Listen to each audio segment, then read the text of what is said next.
നമ്മുടെ രക്ഷകനും കർത്താവുമായ യേശുക്രിസ്തുവിൻ്റെ നാമത്തിൽ എല്ലാവർക്കും വന്ദനം. മറ്റൊരു വീഡിയോ ഞാൻ പോസ്റ്റ് ചെയ്യുകയാണ്. ഇത്തവണ വ്യത്യസ്തമായ ഒരു തീമിലാണ്.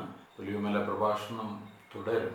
എന്നാൽ ഇത്തവണ സഭ എന്നുള്ള വിഷയത്തെക്കുറിച്ചുള്ള ഒരു വീഡിയോ ഇടുവാനായിട്ട് ആഗ്രഹിക്കുകയാണ്. പുതിയ നിയമഗ്രന്ഥത്തിൽ 100-ലധികം പ്രാവശ്യം ഉപയോഗിച്ചിട്ടുള്ള ഒരു പദമാണ് സഭ.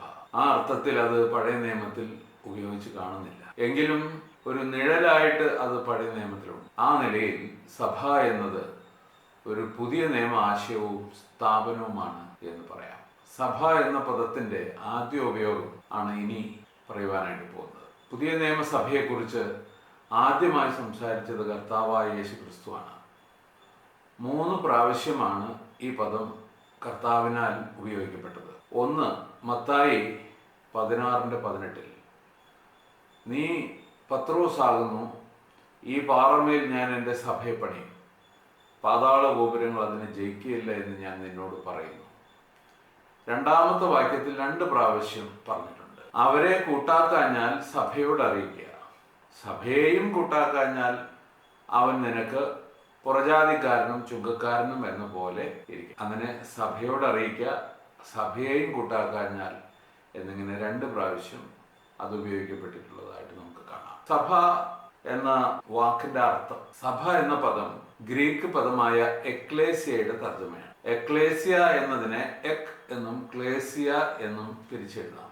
എക് എന്ന് പറഞ്ഞാൽ ഒന്നിൽ നിന്ന്, ഒരു കൂട്ടത്തിൽ നിന്ന് എന്നൊക്കെ നമുക്ക് മനസ്സിലാക്കാം. ക്ലേസിയ എന്ന് പറഞ്ഞാൽ വിളിച്ചു കൂട്ടപ്പെട്ടവർ എന്നാണ്. ആകയാൽ എക്ലേസിയ എന്ന പദത്തിന്റെ അർത്ഥം ഒരു കൂട്ടത്തിൽ നിന്ന് മറ്റൊരു കൂട്ടമായിട്ട് വിളിച്ചു കൂട്ടപ്പെട്ടവർ എന്നാണ്. വിജാതീയ ലോകത്തിൽ ഈ പദം അപ്പസ്തോലിക കാലഘട്ടത്തിൽ തന്നെ സാധാരണ ഉപയോഗിച്ചു വന്നിരുന്ന ഒരു പദമായിരുന്നു. ഇതിന്റെ ഉപയോഗം അപ്പസ്തോല പ്രവൃത്തികളിൽ 3 പ്രാവശ്യം കാണുവാനായിട്ട് സാധിക്കുന്നു. ഒന്ന്, അപ്പസ്തോല പ്രവൃത്തികൾ 19:32. ജനസംഘം കലക്കത്തിലായി, മിക്ക പേരും തങ്ങൾ വന്നുകൂടിയ സംഗതി എന്തെന്ന് അറിയായകയാൽ ചിലർ ഇങ്ങനെയും ചിലർ അങ്ങനെയും ആർത്തു. ആ കാലത്ത് ക്രിസ്തു മാർഗത്തെ ചൊല്ലി ഉണ്ടായ ഒരു കലഹത്തിന്റെ വിവരണമാണ് 19:23 മുതലുള്ള വാക്യങ്ങളിൽ എഴുതിയിരിക്കുന്നത്. ഇപ്പോൾ വായിച്ചത് 19:32. അപ്പോസ്തലനായ പൗലോസ് കയ്യാൽ തീർത്തത് ദൈവമല്ല എന്ന് ആസിയയിൽ മുഴുവനും പ്രസംഗിച്ച് അനേകരെ വിഗ്രഹാരാധനയിൽ നിന്ന് പിന്തിരിപ്പിക്കുന്നു എന്ന് ദിമത്രിയോസ് എന്ന ഒരു വിഗ്രഹ നിർമ്മാതാവ് അറിഞ്ഞു. തൻ്റെ തൊഴിലിന് അത് ഭീഷണിയാണെന്ന് താൻ മനസ്സിലാക്കി. അതുകൊണ്ട് അവൻ തൻ്റെ തൊഴിലാളികളെ പൗലോസിനെതിരെ പ്രതിഷേധിക്കുവാനായിട്ട് വിളിച്ചു വരുത്തിയ ആ ജനസംഘത്തെയാണ് എക്ലേസിയ എന്ന് വിളിച്ചിരിക്കുന്നത്. എങ്കിലും സഭ എന്നല്ല, ജനസംഘം എന്നാണ് സത്യവേദ പുസ്തക ഭാഷ്യം. ഇനി രണ്ടാമത്തെ ഉദാഹരണം അപ്പോസ്തല പ്രവൃത്തികൾ 19:41. അതിൽ എക്ലേസിയ സഭ എന്നാണ് ഭാഷാന്തരം ചെയ്തിരിക്കുന്നത്. അവൻ സഭയെ പിരിച്ചുവിട്ടു, അഥവാ അവിടെ സമരത്തിനായിട്ട് കൂടി വന്നവരെ പിരിച്ചുവിട്ടു. പൗലോസിനെതിരെ പ്രതിഷേധിക്കുവാൻ വിളിച്ചു കൂട്ടപ്പെട്ട ഒരു ജനക്കൂട്ടത്തെയാണ് സഭ എന്ന് വിളിച്ചിരിക്കുന്നത്. അതായത് പ്രത്യേക ഉദ്ദേശത്തോടെ വിളിച്ചു കൂട്ടപ്പെടുന്ന ഒരു കൂട്ടത്തെയാണ് സഭ എന്ന പേരിൽ ലോകം വിളിച്ചിരിക്കുന്നത് എന്ന് വീണ്ടും കാണുന്നു. മൂന്നാമത്തെ ഉദാഹരണം അപ്പോസ്തല പ്രവൃത്തികൾ 19:39. വേറെ കാര്യം ചൊല്ലിയാകുന്നു വാദമെങ്കിൽ ധർമ്മസഭയിൽ തീർക്കാമല്ലോ. മുകളിൽ പ്രസ്താവിച്ച കലഹത്തിന്റെ പശ്ചാത്തലത്തിൽ പ്രശ്നപരിഹാരത്തിന് നിലവിലുണ്ടായിരുന്ന സംവിധാനത്തെ കുറിച്ചാണ് ഈ വചനത്തിൽ പറഞ്ഞിരിക്കുന്നത്. എഫസോസിൽ വ്യക്തികൾ തമ്മിലുള്ള വ്യവഹാരങ്ങൾക്കായി പ്രത്യേക വിസ്താര ദിവസങ്ങൾ ഉണ്ടായിരുന്നു. വിസ്തരിക്കുവാനായി ദേശാധിപതികൾ നിയുക്തരായിരുന്നു. ഇതല്ലാത്ത വിഷയങ്ങൾക്കായി റോമൻ ഭരണാധികാരികളാൽ പ്രത്യേകമായി വിളിച്ചു കൂട്ടപ്പെടുന്ന കൂടിവരവുകൾ ഉണ്ടായിരുന്നു. എന്നോമോ എക്ലേസിയ അഥവാ നിയമാനുസൃതമായ സഭ എന്ന് ഈ കൂടിവരവുകളെ വിശേഷിപ്പിച്ചിരിക്കുന്നു. ധർമ്മസഭ എന്നാണ് സത്യവേദ പുസ്തക ഭാഷ്യം. ജനങ്ങൾ പ്രതിഷേധിക്കുവാൻ കൂടി വന്നപ്പോൾ അത് നിയമലംഘനവും, പ്രശ്നം പരിഹരിക്കുവാൻ ഭരണകൂടം വിളിച്ചു കൂട്ടുമ്പോൾ അത് നിയമാനുസൃതവുമായിരുന്നു എന്ന് സാരം. ഇങ്ങനെ പ്രശ്നം പരിഹരിക്കുവാൻ ഭരണകൂടം വിളിച്ചു കൂട്ടുന്ന ആ കൂടിവരവിനെ സഭ എന്ന് തന്നെയാണ് വിളിച്ചിരിക്കുന്നത്. ഇരു സഭകളുടെയും കൂടിവരവിന് ഉദ്ദേശങ്ങളുണ്ടായിരുന്നു. ആകയാൽ പ്രത്യേക ഉദ്ദേശത്തോടെ വിളിച്ചു കൂട്ടപ്പെടുന്ന കൂട്ടത്തെയാണ് സഭ എന്ന പേരിൽ വിളിച്ചിരുന്നത് എന്ന് നമുക്ക് വീണ്ടും കാണുവാനായിട്ട് കഴിയും. ഇനി പുതിയ നിയമത്തിൽ ഏതെല്ലാം അർത്ഥത്തിലാണ് എക്ലേസിയ എന്ന വാക്ക്, സഭ എന്ന വാക്ക് ഉപയോഗിച്ചിരിക്കുന്നത് എന്ന് നോക്കാം. 2 തരത്തിലാണ് സഭയെ പുതിയ നിയമത്തിൽ ചിത്രീകരിച്ചിരിക്കുന്നത്. ഒന്ന്, സാർവത്രിക സഭ, സാർവലൗകിക സഭ എന്നും പറയാറുണ്ട്. ഇംഗ്ലീഷിൽ യൂണിവേഴ്സൽ ചർച്ച് എന്നാണ് പറയുക. യൂണിവേഴ്സ് എന്ന് വെച്ചാൽ ലോകം, ലോകമെമ്പാടുമായി പരന്നു കിടക്കുന്ന ക്രിസ്തു വിശ്വാസികളുടെ സംഘമാണ് സാർവലൗകിക സഭ.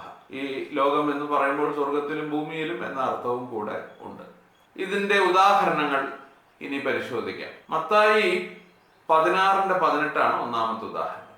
ഇനി ഞാനും നിന്നോട് പറയുന്നു, നീ ഒരു പാറക്കല്ല് ആകുന്നു, എന്നാൽ ഈ പാറമേൽ ഞാൻ എൻ്റെ സഭയെ പണിയും, പാതാളത്തിന്റെ പടിവാതിലുകൾ അവൾക്കെതിരെ പ്രബലമാകില്ല. കർത്താവ് പത്രോസിനോട് പറഞ്ഞ വാക്കുകളാണ് ഇവ.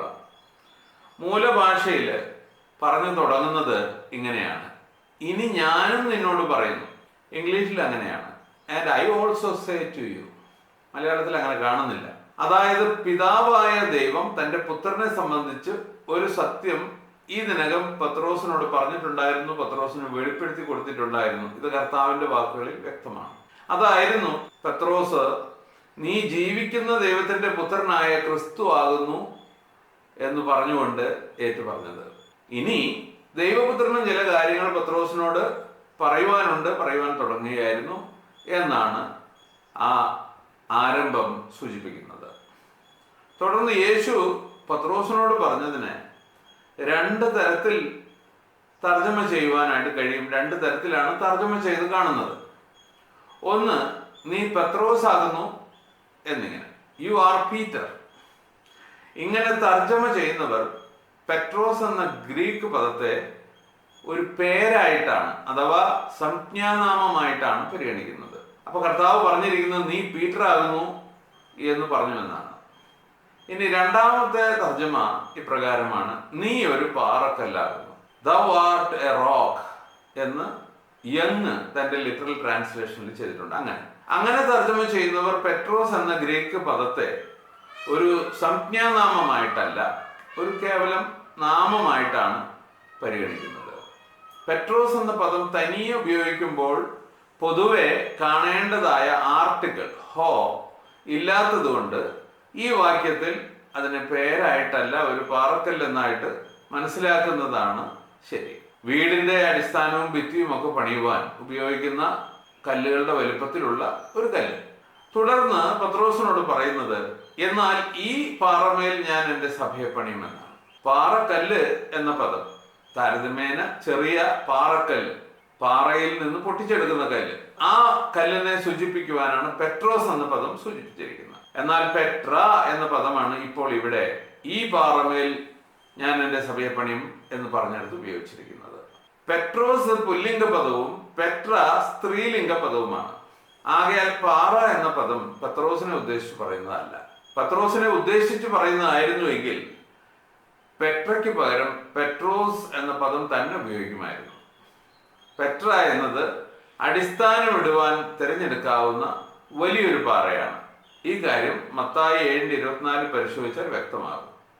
പാറമേൽ വീട് പണിത ബുദ്ധിമാനായ മനുഷ്യൻ എന്ന ആ വാക്യശകലത്തിലെ പാറ പെട്ര എന്ന പദത്തിന്റെ തർജ്ജമയാണ്. ഇനി സഭയെ ഏത് പാറമേലാണ് പണിയുന്നത് എന്ന കാര്യത്തെക്കുറിച്ച് ചിന്തിക്കാം. കർത്താവ് തൻ്റെ സഭയെ ഏത് പാറയിന്മേലാകുന്നു പണിയുന്നത്? പൗലോസിന്റെ വാക്കനുസരിച്ച് യേശുക്രിസ്തുവാണ് ആ പാറ. പൗലോസ് 1 കൊരിന്ത്യർ 3:11 ഇപ്രകാരം പറയുന്നു, യേശുക്രിസ്തു എന്ന ഇട്ടിരിക്കുന്ന അടിസ്ഥാനമല്ലാതെ മറ്റൊന്നിടുവാൻ ആർക്കും കഴിയുകയില്ല. അതുകൊണ്ട് സഭയ്ക്ക് ഒരു അടിസ്ഥാനമേ എക്കാലത്തും ഉണ്ടായിരുന്നിട്ടുള്ളൂ, അത് യേശുക്രിസ്തുവാണ്. അതിനെ മാറ്റി മറിക്കുവാൻ ആർക്കും സാധിക്കുകയില്ല എന്നാണ് ഇവിടെ പറഞ്ഞിരിക്കുന്നത്. എന്നാൽ ആരായിരുന്നു ആ അടിസ്ഥാനം ഇട്ടത്? താൻ പറയുന്നു, എനിക്ക് ലഭിച്ച ദൈവകൃപയ്ക്ക് ഒത്തവണ്ണം ഞാൻ ജ്ഞാനമുള്ളൊരു പ്രധാന ശില്പിയായ അടിസ്ഥാനം ഇട്ടിരിക്കുന്നു. ആകയാൽ പൗലോസ് തന്നെയാണ് യേശുക്രിസ്തു എന്ന അടിസ്ഥാനം കൊരിന്തിലെ സഭയ്ക്ക് ഇട്ടത് എന്നിവിടെ വ്യക്തമാക്കിയിരിക്കുകയാണ്. എങ്ങനെയായിരിക്കാം അതിട്ടത്?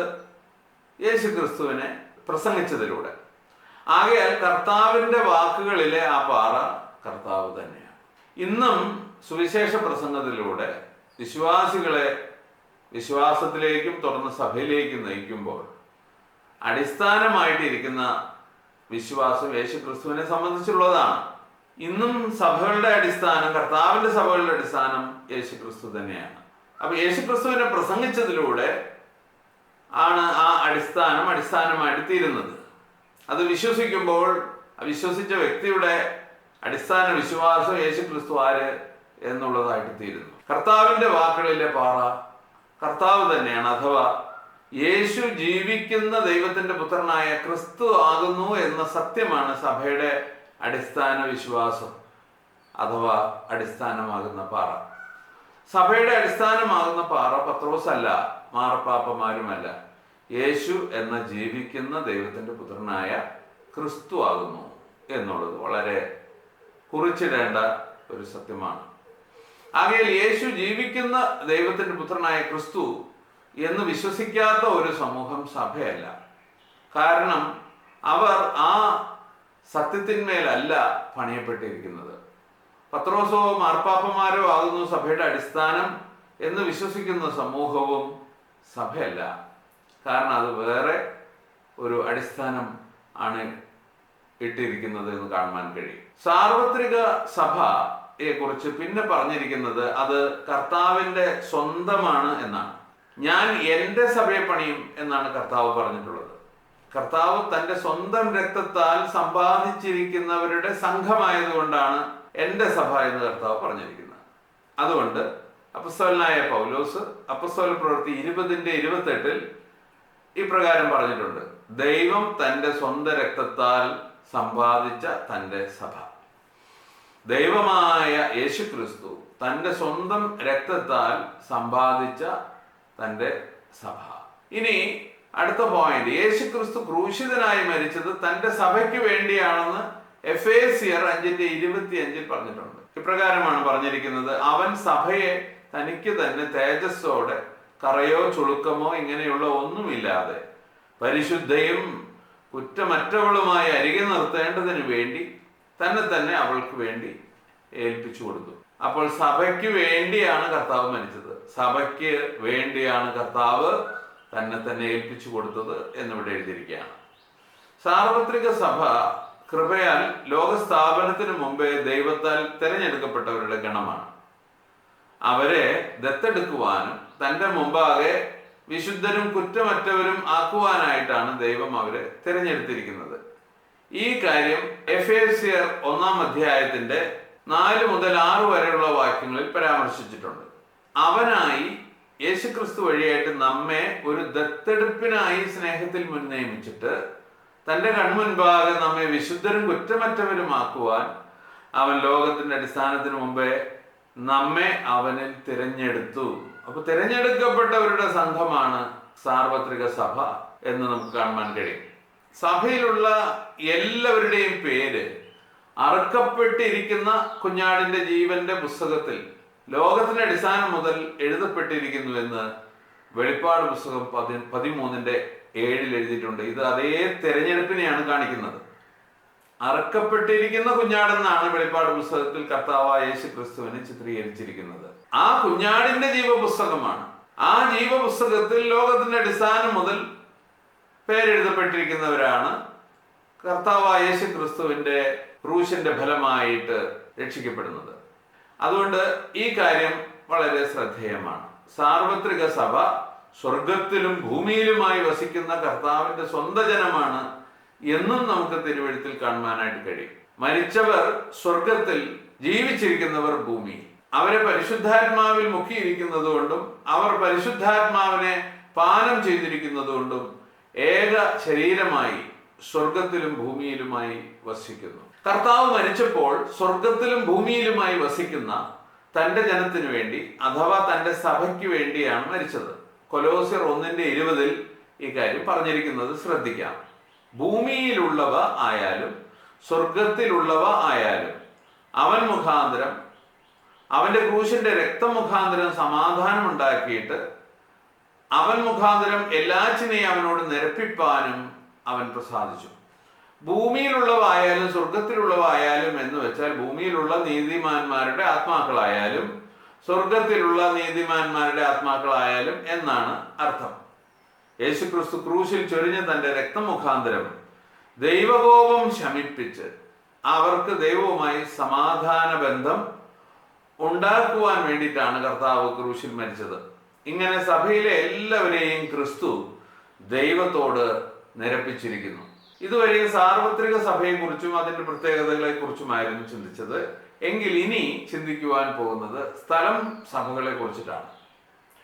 ഓരോരോ സ്ഥലത്ത് വസിക്കുന്ന ക്രിസ്തു വിശ്വാസികളുടെ കൂട്ടത്തെയാണ് സ്ഥലം സഭ എന്ന് വിളിക്കുന്നത്. മത്തായി 18:17 ആദ്യമായിട്ട് ഈ സ്ഥലം സഭയെ കുറിച്ചിട്ടുള്ള പരാമർശം കാണാം.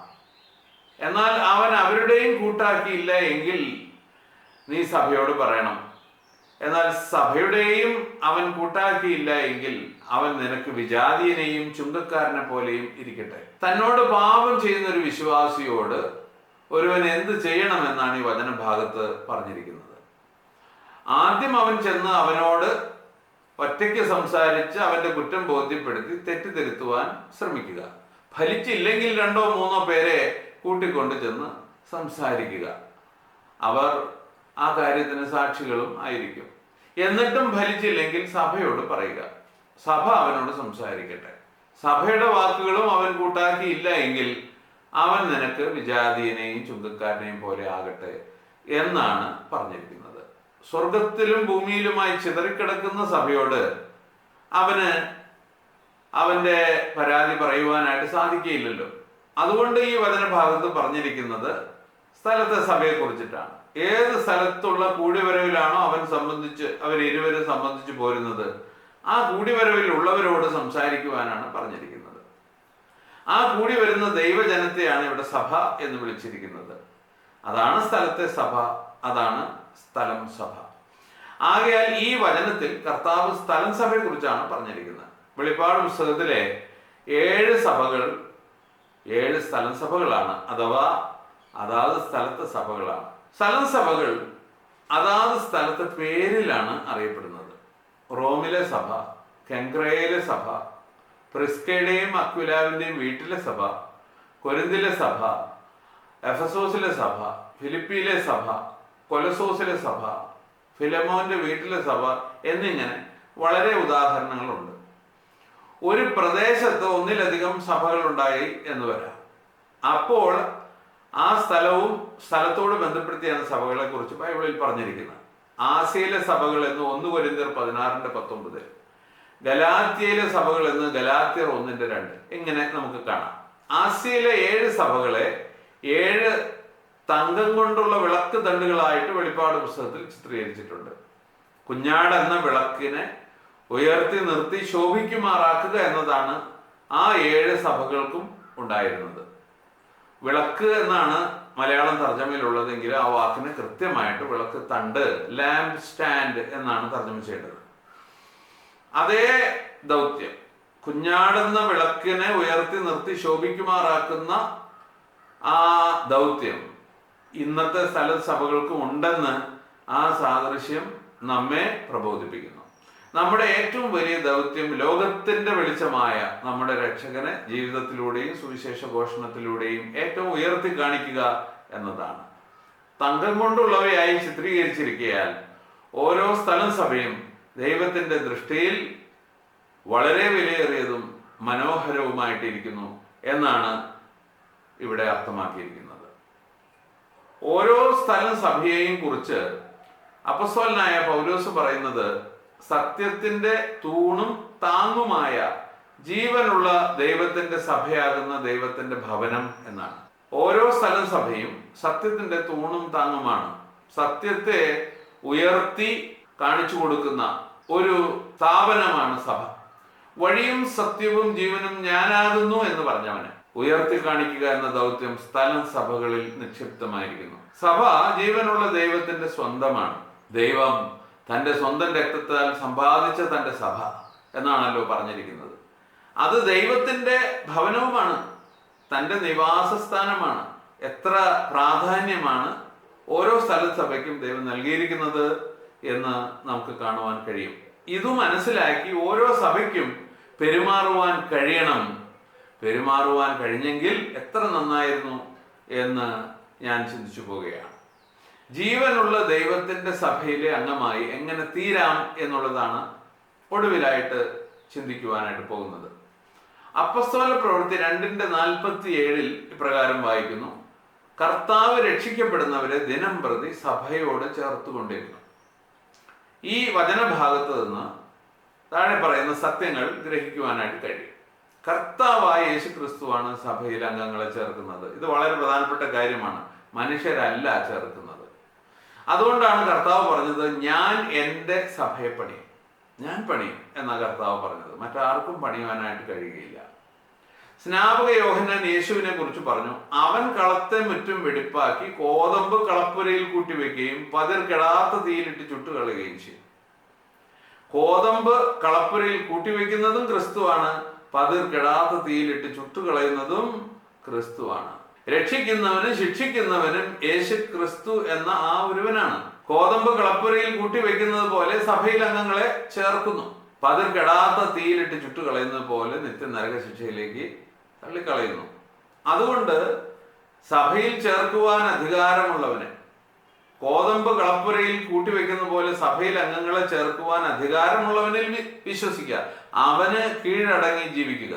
വിശ്വാസം എന്ന് കേവല അറിവല്ല, നേരെ മറിച്ച് അനുസരിച്ച് ജീവിക്കുവാനുള്ള ഒരു തീരുമാനമാണ്. അപ്പൊ അതുകൊണ്ട് അവൻ വിശ്വസിക്കുക, സ്നാനമേൽക്കുക, അവൻ കനിഞ്ഞ് തൻ്റെ സഭയോട് ചേർക്കും. രക്ഷിക്കപ്പെടുന്നവരെയാണ് സഭയോട് ചേർക്കുന്നത് എന്നും നാം ഇവിടെ വായിച്ചു. ആകയാൽ രക്ഷിക്കപ്പെടുക എന്നുള്ളതാണ് അടുത്ത പ്രബോധനം. യേശു ക്രിസ്തുവാണ് രക്ഷിക്കുന്നത്, അവനിൽ വിശ്വസിക്കുന്നവനാണ് രക്ഷിക്കപ്പെടുന്നത്. ആകയാൽ വന്ന് യേശുവിൽ വിശ്വസിക്കുക. ഒടുവിൽ പറയട്ടെ, കർത്താവ് രക്ഷിക്കപ്പെടുന്നവരെ ദിനം പ്രതി സഭയോട് ചേർക്കുന്നു. അതുകൊണ്ട് സുഹൃത്തെ, എന്നെ കേൾക്കുന്ന ശ്രോതാവേ, ഇന്നും യേശുവിനാൽ രക്ഷിക്കപ്പെടുവാൻ അവസരമുണ്ട്. യേശു ക്രിസ്തുവിൻ്റെ അടുക്കൽ വരിക, അവനിൽ വിശ്വസിക്കാൻ. അതാണ് കരണീയമായിട്ടുള്ളത്. ദൈവം ഇന്നത്തെ വചന കേൾവിയാൽ അനുഗ്രഹിക്കുമാറാകട്ടെ. ആമേൻ.